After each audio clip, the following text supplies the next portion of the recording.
Mohan, thanks very much for sparing us some time here today. Wanted to talk to you specifically about the latest mono-crystalline modules, the Perseum that's come out. Could you give us a better understanding of what goes behind that cell technology that you're using? Over the period, we have maximized the front collection. So we have used finer fingers and we have optimized the emitter. And now we need to take care of the back side, and back is the last place to improve the efficiency. So one of the critical things is to do passivation at the back instead of getting into heat.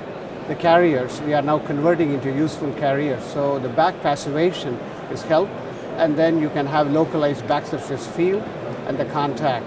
So this is the best way to increase the efficiency and collection on the same quality substrate. Same substrate, you can get more efficiency.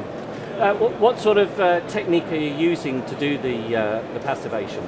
So in the backside, it's one of the dielectric passivation.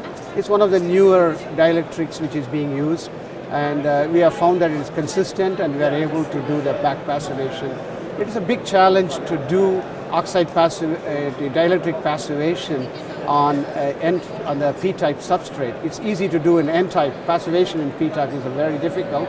So we are able to overcome that, and now we are ready to do the commercial production in the coming months. What are your projections for ramping, megawatt size for this? Yeah, it's about nearly 25 years ago. I was a part of New South Wales team. We did the PESC cell and the PERC cell at the time. So it has taken a long time to find the ideal equipment and also to make the yield consistent. So we are we can be able to make about 5% to 10% initially of our capacity and then ramping up. So it's a question of adding more equipment to the lines. So that will be done as the market accepts and the need for high efficiency cells will grow, and then we will be able to add more capacity. What are your expectations as far as the market for the Perseum? Yeah, we are dealing mainly with the P-type. We are able to do the P-type very efficiently. Crystal growing is done in P-type, is much simpler. So we are offering high efficiency products for the residential market. And I personally feel that the residential market is still a wide variety available in many countries. So we have not fully exploited. Only Japan maybe have done very well. But they said that from Osaka to Tokyo, most of the roofs are covered. Whereas we should do it in every city in the world, and that may be the place. Residential market will become very big, I feel, in the coming from 2015 onwards, it will be take off. What's your sort of efficiency roadmap? Because obviously this is a new platform for you. Yeah, we are now around 20.6 we are expecting by end of the year with a high yield. So that is the expectation to be reaching that level. And with that, we should be able to, with a square module, about 350 watts module. So it will be one of the barrier to break, to make 350 out of a mono 72 cells. So we're expecting, and further refinement may be available as we do that. But I think at the moment, we will not be able to give a correct figure, but around 20.6 is what we are comfortable. Do you see this going up to, say, a 23, 24%, or do you feel you're going to have to go to full back contact, more heavy-duty PERC? Yeah, I think afterwards we need to go for a different cell structure. We are maximizing here, so it may be fine-tuned like what we did with the Cypress. We were able to get about a 1% point over a period of years.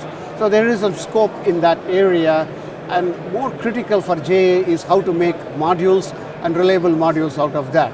So it is not a chasing the efficiency goal, but how to make cost-effective modules with higher efficiency. So I think we will be experimenting on other products. We will be doing that, and to get to efficiencies nearly 22, but it may be a different version on the P-type even.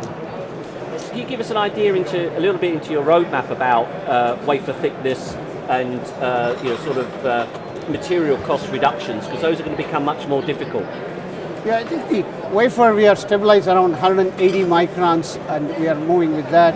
And with the industry is very much interested in having a micro crack free cell and other areas. So those type of things. So it's better to have this thickness and how to get more energy out of the cell, and that will be the key. And that may be the key how to reduce the cost of the components.